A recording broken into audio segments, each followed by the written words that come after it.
Was good, y'all? BeatGenerals.com back with a brand new tutorial. In this week's tutorial, we'll be doing a Beats by Nav style track. If you don't know who he is, he's a young Canadian dude. He's kind of mysterious in a way. There's not really a ton of info out there about him, but he's kind of affiliated with the whole EXO camp with The Weeknd, Belly, and all them. But he has just a real cool kind of laid back trap type sound. He does a little bit of singing, a little bit of auto tune kind of rapping and stuff, but it actually sounds really good. Has some dope tracks out there, so we'll be doing that.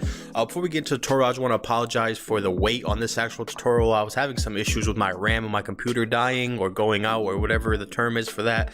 Then I had to order some new ones, and with my luck they sent it with USPS, so it was delayed by a couple days, so it was just kind of a mess waiting for everything to get here.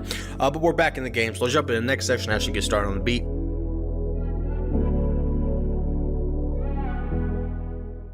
So to start the track off with, I basically recorded a little piece, 3 different little silent VSTs, and I recorded this little section and kind of built my own sample. Now I really enjoy doing this lately, making these little sections, then exporting them out and using them kind of as samples versus just having them in here. You can just do a lot more with them. It's kind of fun.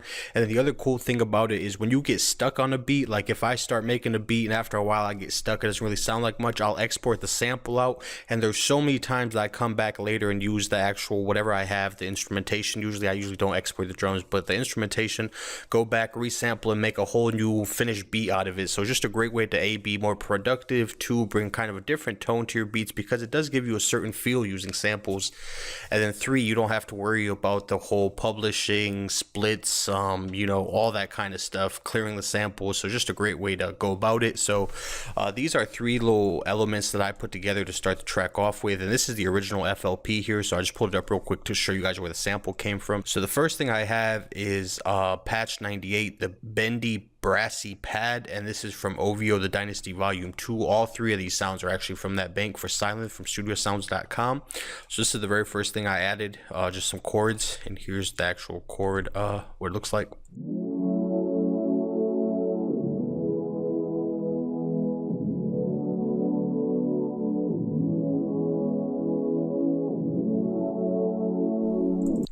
Okay, so it had kind of smooth type feel, sounded pretty good. So the next thing I wanted to do was add a little bit of drama. So I added this pad called the PD Uneasy Wavering, and if you take a look at it, I basically just pulled notes from the chords, if you see the ghost notes, and just kind of created a little pattern coming down like this.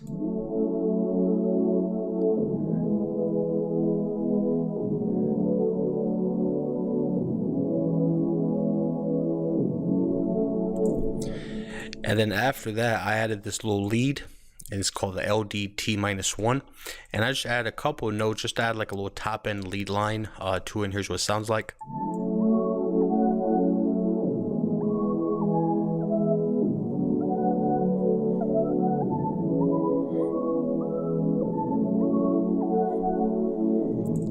And this was basically the whole sample. From here, you could either export it out, this way as a WAV or MP3 file, probably a WAV file, or you could just open up Edison, and then you can actually record the sample into here.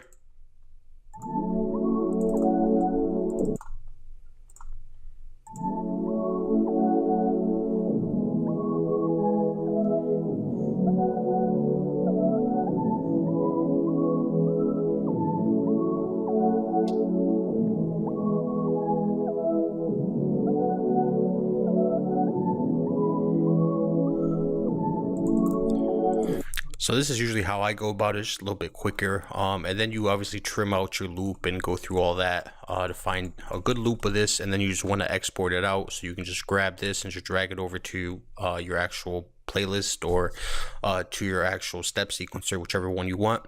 But basically that's how I created the sample, was just this little section. So let's jump to the next section. I'll show you guys how I actually flipped it for the track. So before we actually move along to the creating of the beat, I just want to mention real quick, if you guys paid attention to the last FLP that I showed you guys saw me make the whole pattern on pattern 1.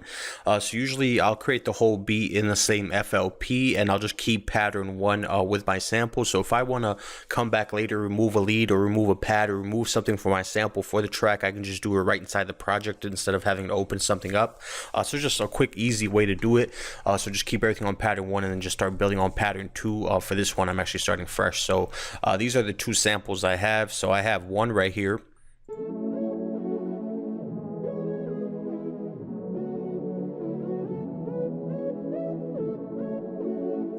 And that one obviously includes that top end lead. And then I have another one.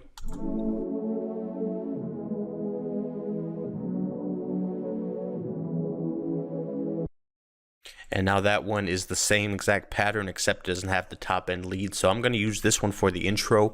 We're going to go ahead and set our BPM to 100. I kind of wanted this to have a pretty kind of slow type feel. Almost wanted to make it a little bit of Bryson Tiller influence. And then what I want to do is I just want to time stretch it. Okay, and we want to make sure this is on generic so it doesn't actually change the pitch of it. And then the other thing we're going to do is go ahead and reverse it. So we have something like this as an intro piece.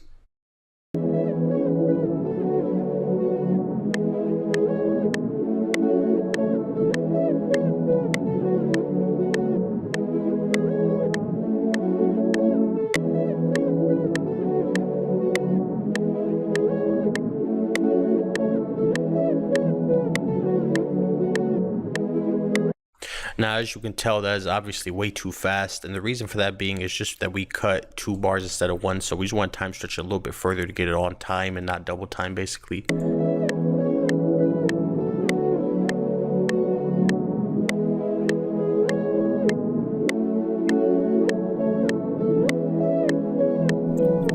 Okay, so we can literally just use this little section, cut this out.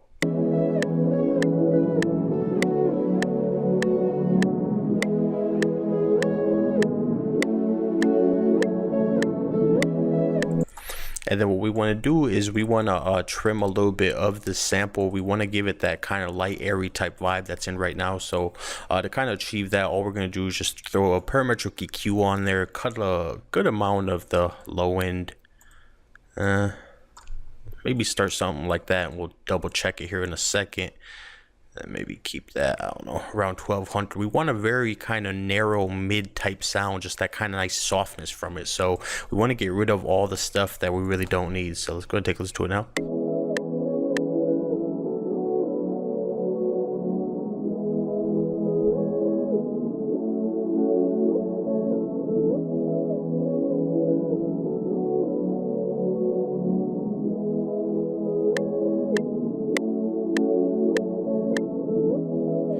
And then from here, we'll transition to the next sample where our leads and stuff will come in for the hook. So for the next sample, it's this one.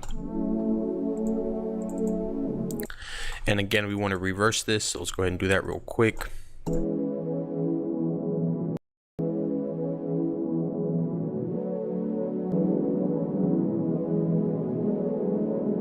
And make sure we set this to the same effects channel. And now we have something like this.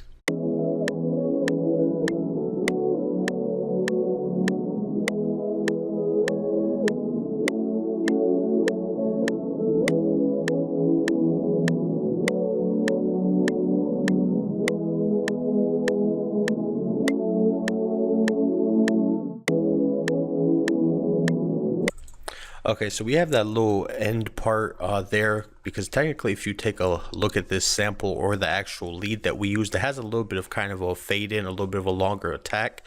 So you have this little rise right here in the beginning, which even when we reverse it, it's obviously now just on the end. So it kind of gives a little bit of a weird type sound. So what I like to do is I like to actually go in here and I like to try to time stretch it a little bit, just kind of get rid of that. So let's see if we can just go in here and adjust that slightly, just so we don't get that weird kind of sound with that. So let's go and let it play and then we'll adjust it.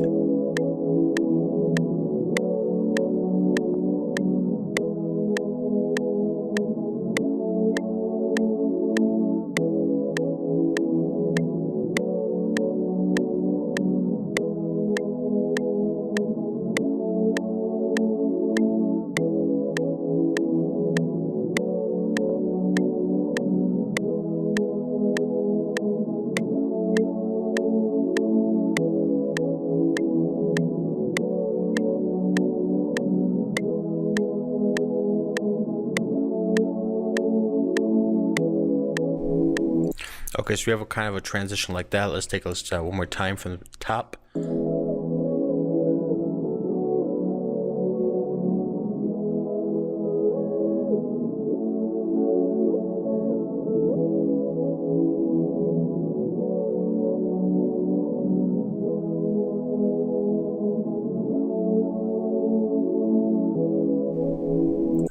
Okay, so we have something like that. So we have that nice intro, has that kind of melodic tone that you hear The Weeknd, Drake, Nav, and all them use, and then it drops into the more relaxed type vibe where they could start actually coming in for the song. So whether it be a hook or a little pre-hook, a little intro piece or whatever, that's kind of what this next little section will serve as. For our actual purpose, we're going to turn it into the hook section. So let's jump in the next section. I'll show you guys what I'm actually going to add to differentiate it from this point. So now that I have the sample laid out, I want to start kind of building it up, layering, and just getting a bigger track from what we have right now. So the first thing I'm going to do is start with pattern 1. And if you guys remember, like I said earlier, when you're doing this, you want to keep whatever your sample is on channel 1 or pattern 1, pattern 2, whatever. Just keep it inside your project. And the thing that allows you to do is go back and check the notes and stuff, so you can easily, you know, copy and paste chords and stuff. You don't have to guess at the key of a song. So it also makes it easier in that sense as well. So once I had everything down, I decided to add the KB Soulful Wurlitzer, and this is from OVO, The Dynasty Volume 2 from StudioSounds.com. And all I did was just go into the actual track, find out what the chords were, the chords that I played, and I just reversed them since we reversed the sample.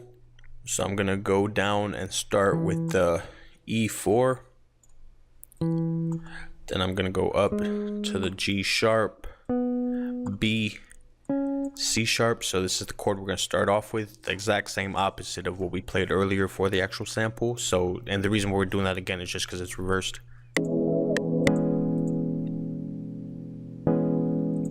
And also, just one thing, also just keep in mind, this is the exact same chords that we played earlier, just basically reversed, and just kind of listen to how much different it sounds versus the original chord progression we had. Sometimes the chord arrangement and the way you go from chord to chord can really change the tone of a musical piece. So keep that in mind sometimes. Sometimes you have the right chords, or if you're just used to using certain chords that you like, try changing up the order of them sometimes. It really does make a big difference. But anyway, so the next thing we're going to do is add a D, F sharp, A, and then a B. So we go from this to this.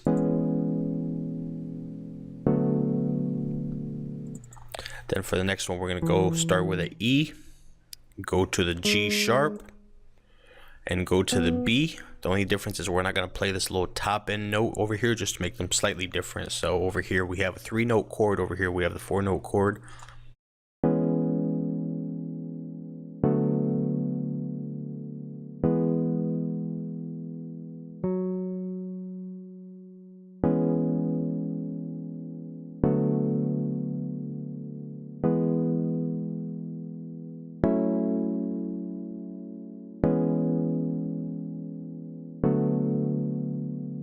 So we start off with this. Now what we're going to do is, since these are velocity sensitive, we're going to go ahead and turn these down slightly.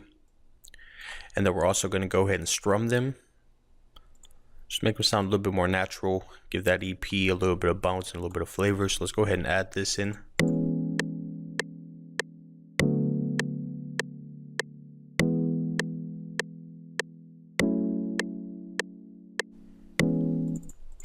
And here's what it sounds like.